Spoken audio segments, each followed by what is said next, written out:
বন্ধুসকল ফাইনেলি আজি আহি গ'ল মুহূৰ্তত আজি খাবলৈ লৈছোঁ পিজ্জা আৰু ভাল লাগিছেনে এইটো হৈছে চিকেন চিজ পিজ্জা বঢ়িয়াকৈ আৰু এটা বস্তু লৈছোঁ ৱাইন বাইটৰ এটা ফেমাছ হৈছে বাৰ্গাৰ এখন লৈছোঁ অভি চিজ বাৰ্গাৰ দেখিছেনে আৰু ইয়াৰ ষ্টাফিংটো চব কি মজা দেখিছেনে বঢ়িয়াকৈ তোমাক দেখিছে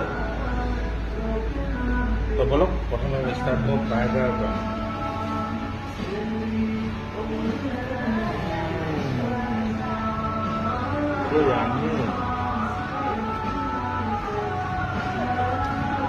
আৰু এতিয়া খাম